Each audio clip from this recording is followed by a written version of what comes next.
other panelists, and perhaps, I guess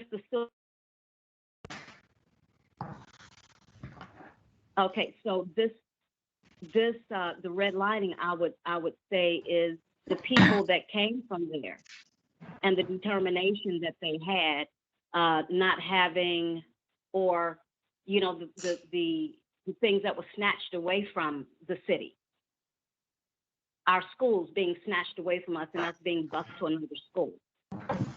We still stood. We forged ahead. So that is the silver lining, how we lived. And I will let Sherry Johnson speak for herself. If her experience was similar to mine, we lived in a community with our teachers, with the superintendent, with the principal. These people were friends to our parents. My father was instrumental in setting up the Lincoln Heights Medical Center. He was instrumental in that. So we forged ahead. Do I see it moving forward? I don't know. I hope there is a silver lining outside of what has happened. Thank you for that. I just want to let you all know, yes, we are recording, just so that the agency will know that we are recording a segment in regards to gentrification and redlining.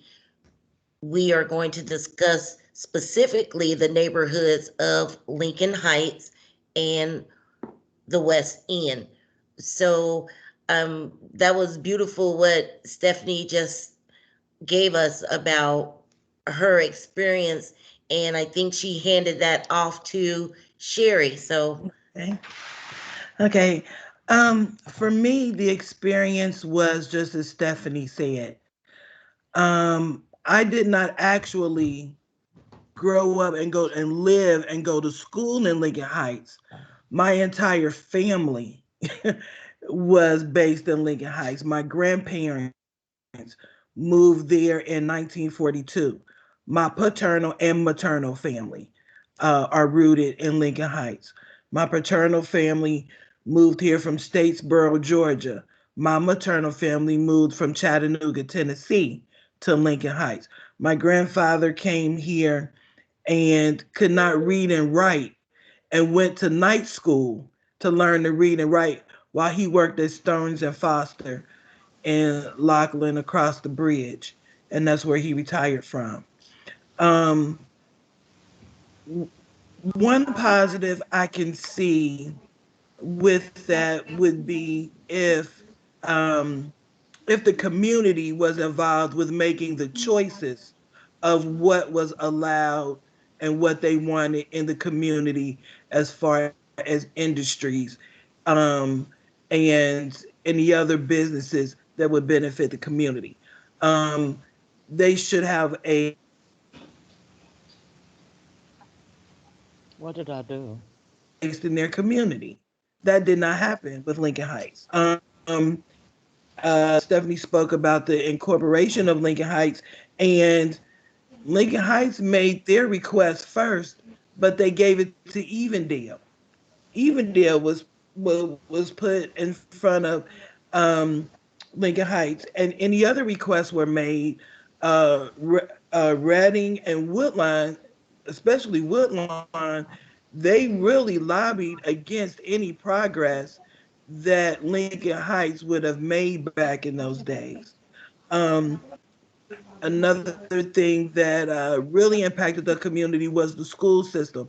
Princeton did not want to include Lincoln Heights into their district, but they picked Woodline, but not Lincoln Heights, which prompted Lincoln Heights to really develop their own school system, and where you were there with your principal. You lived across the street from your teachers,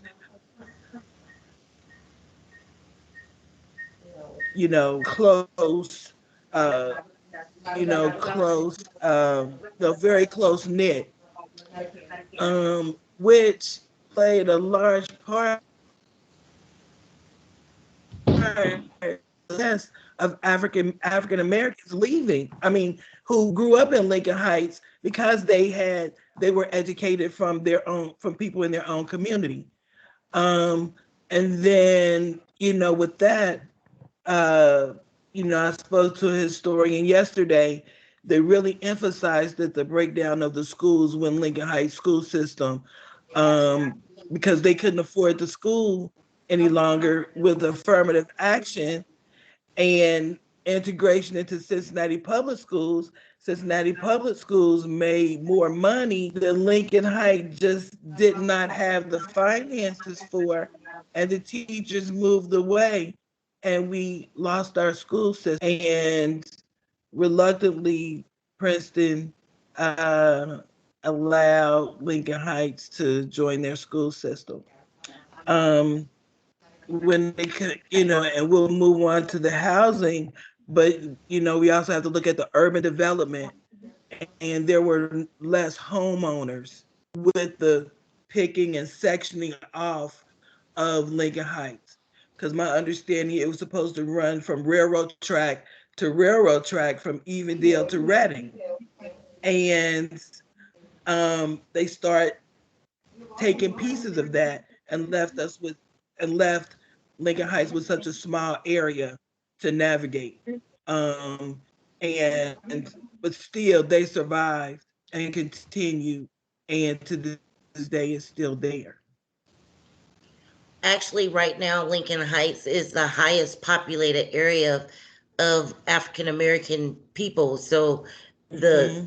the majority of, if you want to find the most population of African Americans, Lincoln Heights, the village holds that in regards to where people live. When you mention that, we're not gonna go away from Lincoln Heights, but when you mention that once the FC Stadium, which this will maybe touch on Rosemary's neighborhood, once the FC Stadium was announced that it would be in downtown, the housing for the area went up by 36%. There were people that were selling their homes. um People were selling their homes, and the people that they rented those homes to would have nowhere to go. There was nothing that they told them they would do for them in regards to finding them somewhere or finding more affordable housing for people. But even sometimes with that, it's not so much the affordable part, it's the community. You lose a lot when you are taken away from your community and what you know. Mm-hmm. So Mm-hmm. Rosemary. Well, when I was growing up in the Lincoln courts, it was more unified. You know, we couldn't do something in front of anybody because by the time we got home, we got four whoopings. And then because Miss Ethel, Miss Thelma, and Miss Susie May, they would call your mama and say, "Well, I saw Rosemary doing what? What? I already got her." She said, "That's okay. I'm going to get her some more." And that is what I think is missing in not just the West End, but a lot of neighborhoods. It was a village, and it took a village to raise the kids. And when you think about some of the people who came from the West End, like Melba Marsh and firefighters and just, police officers who all grew up in the West End, and then they grew up and look who they have became. But as far as the FC, that has taken a lot of homes, a lot of intimate domains. I know of a hairdresser who had to sell. She lived in her hairdresser. Her hairdresser was her home. Her home was upstairs and the hairdresser was downstairs, or her shop was downstairs. And she had to pick up her business and her home to make way for the FC Stadium. And not only that, those property taxes that used to be little to nothing has skyrocketed just for the FC just being down there alone. And from what I hear, they're going to be expanding more down there. So that's going to take away more people homes and where they live. So is there any more affordable living? That's the question. That that is an absolutely good question. Uh, housing is hard. Again, like I say, and it's not so much you want to live in a place that is nice and you can afford, but you also have a connection with your neighbors. You know who will watch out for your house when you're out of town, or who will help you shovel your snow and take in your garbage can. That's, I think, when you speak of community, that's what you talk about. When I mentioned earlier, maybe before we were recording, that the incorporation of Lincoln Heights, the reason the people of the village of Lincoln Heights wanted to incorporate is because they had to run with waters of buckets when there was a fire. They had no fire department. They had no police department. The roads weren't paved. No lights in the on the sidewalks. So they got together after working two jobs, maybe sometimes three, at these places that didn't even want to be in their community, but they would take their labor. Um, they wanted to make something better for themselves. They tried to make something better for themselves, but because of redlining and gentrification, they were blocked out of that entire process. Marcus, would you like to join us and let us know what you're thinking about the conversation?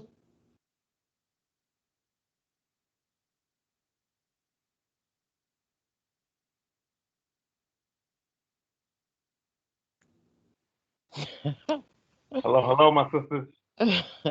Hello. Howdy. Sorry, Hi, I was Martha. listening. Lincoln Heights. My family moved from Harlan County, Kentucky, to Lincoln Heights, and so I lived there in and out. But I was always kind of there, like every weekend. Ebenezer was my family's church. Our the minister there is relative. Um, My- my grandmother used to walk me around these places: Magic Moment, Lock Club, Men's Lounge, Country Preacher, the Fish Bar, Moxley, the brother over in Wayne, real the real milkshakes. You know, I was always around there. And ironically, I graduated from Taft High School. And so even though I live in the West End, I had roots in both neighborhoods. And it's just amazing to see how differently everything is now. When I go to a community council meeting and in the West End, the racial composition is very, very different than it was when I graduated from Taft in 1990. A whole different. I remember boxing at the Lincoln Heights Elementary School. Not good. At the Lincoln Heights Elementary. My aunt lived in the old folks home. My mom moved into the Centennials when I was, so we was always around. Uh, different situations.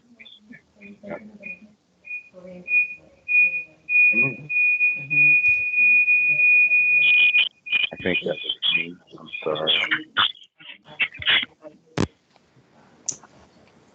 I I know I was a baby when my family lived down in Lincoln Courts. My mother talks about it, and she talks about it fondly. They lived over a storefront.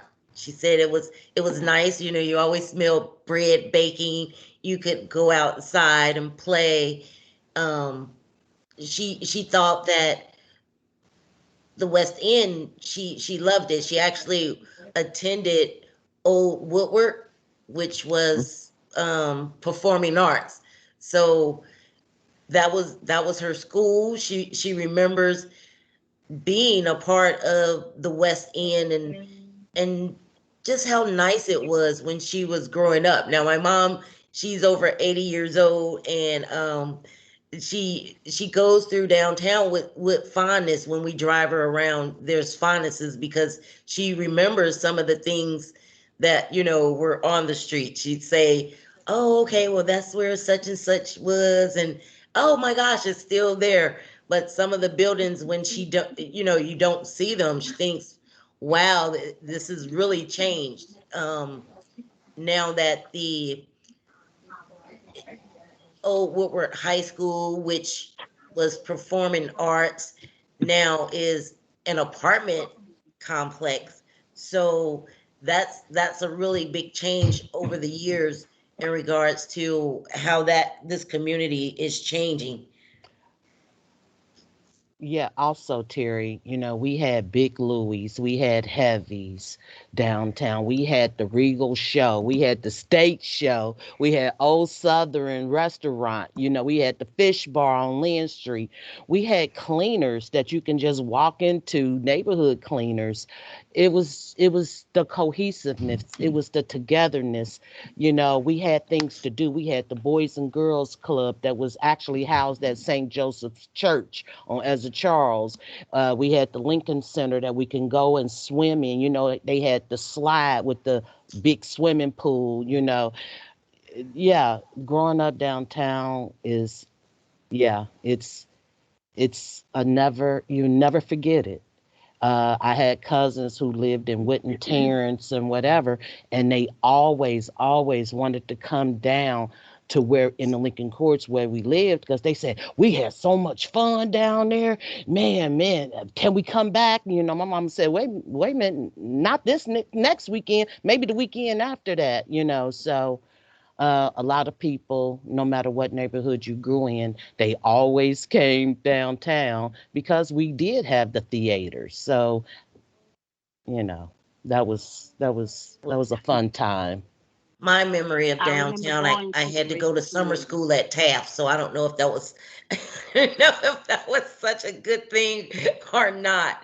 But in regards to Lincoln Heights, because I didn't live in either neighborhood, but I think when I read the story about Lincoln Heights and how the incorporation of it began, I I got a better understanding of the love that my brother-in-law had for Lincoln Heights. Like he loved Lincoln Heights. He would take us out there and we had a good time at the community center, jumping rope and the the little pool area getting wet and things like that.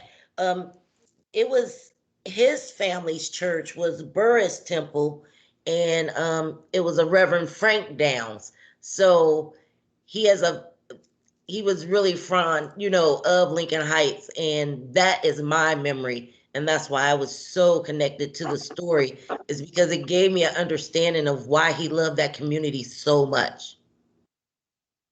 Anytime you speak with a person, many people from Lincoln Heights, they will tell you, um, they will say, I'm not afraid of this. I'm not afraid of this. I'm not afraid of that. I can do this. I can do that because I'm from Lincoln Heights. And it's almost like a joke, but you'll hear many people say that. And you'll say, wow, so you're not the only one with the love and the funness of living in this uh, Black city. Keep in mind, Lincoln Heights was the largest self-governed Black city in the nation. Hmm. If they had the acreage that GE, Evendale, Woodlawn, and these places in Lockland that they took, we would be a force to be reckoned with. And that's Hmm. probably why they chewed off of it and left us with the smallness that they left us with. We had commerce though. And I listened to, Miss Rosemary speak about what was, the dynamics of downtown over the Rhine. We had commerce right there within our little city. Hmm. Yeah. There was a gas station. Mr. Marcus, he mentioned all the, Stephen Street and all the, everything that took place there. I dare not go down Yeah. Stephen Street except to go to the fish bar, which, that was my best girlfriend's family's fish bar, you know. Um, Mhm. but there was, we didn't have to leave Lincoln Heights to do much, not unless, my mom was taking us to Tri-County shopping. you know. Mm-hmm. But we had, we go to the beautician there, go see our beautician. There was a pharmacy there. We go around the corner to get what we needed, go up the street to Hilltop, go down the street, go down the hill to Moxley, and it was separated. It was separated between the lower sub, the upper sub, the Valley Homes. Valley Homes was, they've torn it down and since put up something semblance to, what was there. And then you had Marietta Terrace, which we lovingly called the projects forever. Yeah. We I had even know such a that term. wonderful, wonderful time there. And then people matriculated to various schools, after graduating from Princeton, they still had a love for Lincoln Heights. They still had this love for Lincoln Heights. Not mentioning Princeton. Princeton was cool. It was okay. We had to get used to it. We knew they didn't want us there, but we went, and we went to Princeton. My sister was valedictorian of her class in 72, matriculated to Vanderbilt. So the goods that she had coming from Lincoln Heights, she carried to Princeton. She carried on through life. That was her. And that was the way a lot of them were. Well, we won't mention, Nikki Giovanni and the Isley brothers, Mr. Westmoreland, and actually that is a friend of my mom's. So, I guess Lincoln Heights and the West End, they did eventually meet each other because, she remembers him as a child growing up. So yeah, the city of Lincoln, or the village of Lincoln Heights, has produced wonderful people, and three of them on the panel today, so that's a blessing for me. So I guess in closing this conversation, I'd just like to know what you all think about what can be done if we see the act of gentrification come into another community that we love. Talk to the people, get them out there to petition. If you see it's going in a way that's not beneficial for the people in the community, then we really have to speak out more than we have been. We have to speak up. Let me say this. In my Taft High School group, we've been talking about the stadium and in school, and I will tell you this: when that was first proposed, the stadium was going to be in Oakley, and then there was a city council race at about the same time. Everything was the stadium's in Oakley. It's going to be over there by the Kroger, and then suddenly after the race was over, when nobody had to take a position, suddenly it's going to be in the West End. And they know that if they'd announced that before the election, then we'd have had people go on record, and Lincoln Ware would have been talking about this, and they know this. And so what we've been talking about is how long is Taft High School going to last that location? Because I just don't believe that we're going to have a majority Black school in what is hoped to be a majority affluent white neighborhood. So how long is it going to last? Either the racial composition of the school will have to change, which you'd imagine is a technology school. And so the same reason that people come from outside the city to go to performing arts. Well, all the job growth is going to be in technology. Why are you not coming to the technology school? So either the school will move or the racial composition will change. And very quickly, this book is called Fly in the Ointment. And this is about the school. Sherry mentioned this, the school desegregation movement with Princeton and Lincoln Heights and how that all went down. And this is not the book, but the Cincinnati series has a Lincoln Heights history book. And I bought it, loaned it to a cousin, grew up out there. He never returned my book. But there is a Lincoln Heights history book and Fly in the Ointment on school desegregation. And there are a couple on the West End, which, obviously being a Taft graduate, I'm always in there. But I miss the sense of community. I miss that. There's an older teacher I worked with when I was teaching. Miss Brenda Reed, and Miss Reed always talks about being down there in the 50s and 60s when the first urban renewal came through and wiped out Queensgate and half the neighborhood. And I also hear the same thing about people in Lockland who talk about before there was a Lockland split. So this is happening, home ownership. And people have to start going to these meetings because the stuff is being discussed in these the community development meetings. But that's what was happening when we're talking about what was going on with TAF. Like they're talking about these meetings, but we're not there. And home ownership is so important. Yeah. About 64% of people in Cincinnati own a home. For Black people, it's about 34%. And that's the problem. We don't own any property. So we don't get a voice. I'm going to shut up now. What about redlining, though? What about the redlining? Which is why we don't own property. Right. Yeah. Right. And the introduction of urban renewal, which is what occurred in Lincoln Heights. And they brought in Marietta Terrace was the first government housing for low income. And then come the other ones. And like Marcus said, it took away, building those took away the space and the property for homeowners who could own houses.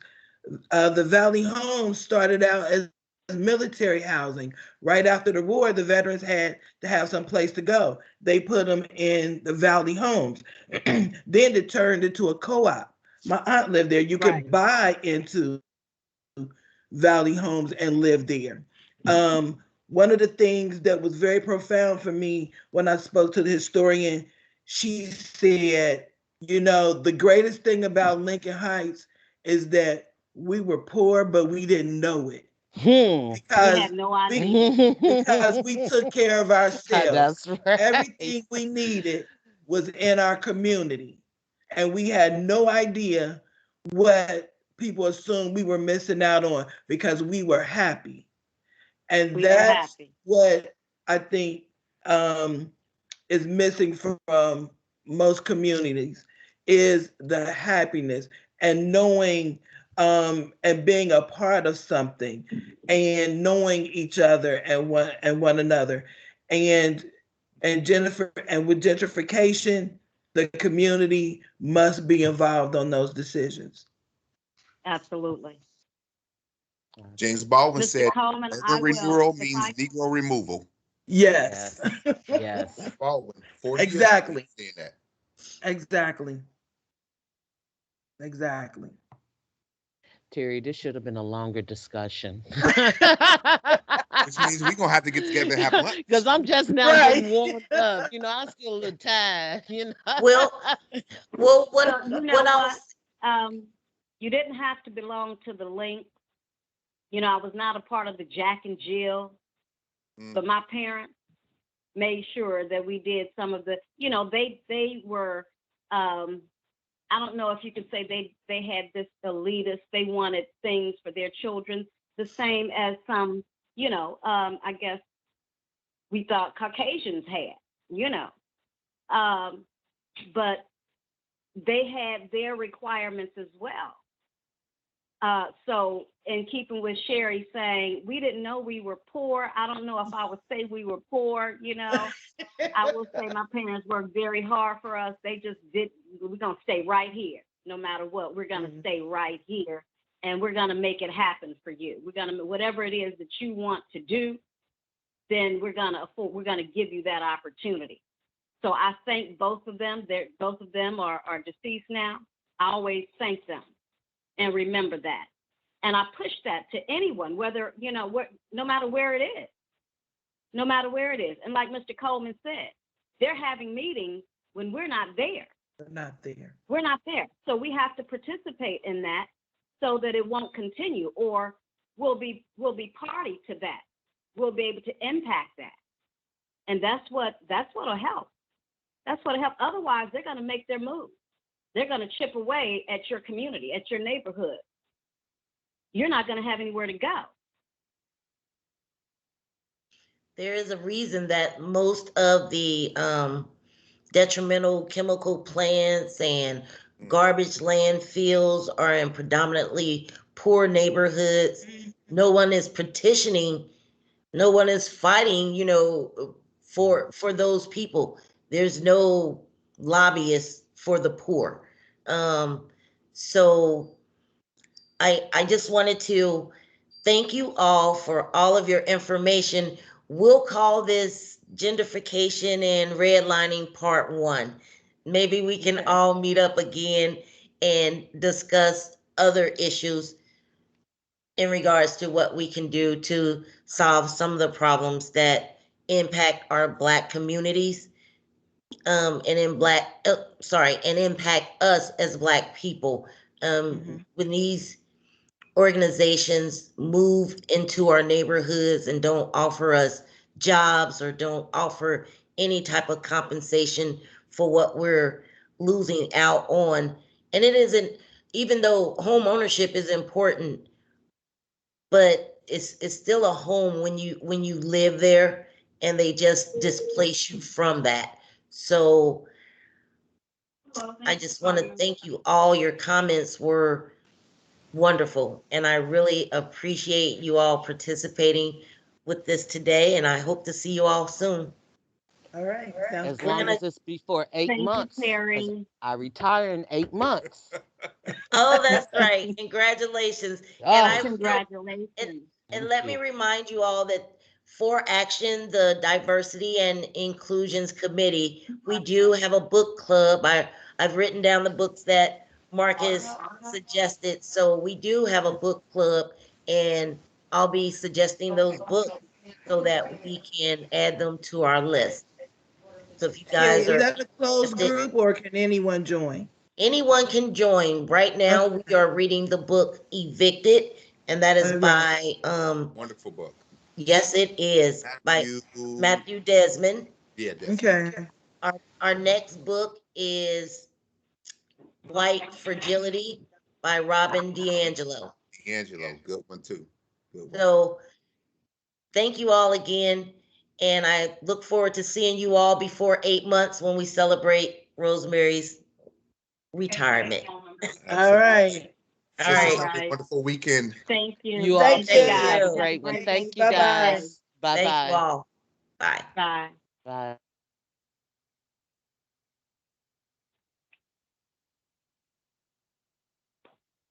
Okay, thank you so much for that information. So you received your cards just, and it said you saw a little tab on it that says call and activate your card. Well, that is for text messaging. So what happens is, if you call that number, all it does is register it. If you call from a cell phone,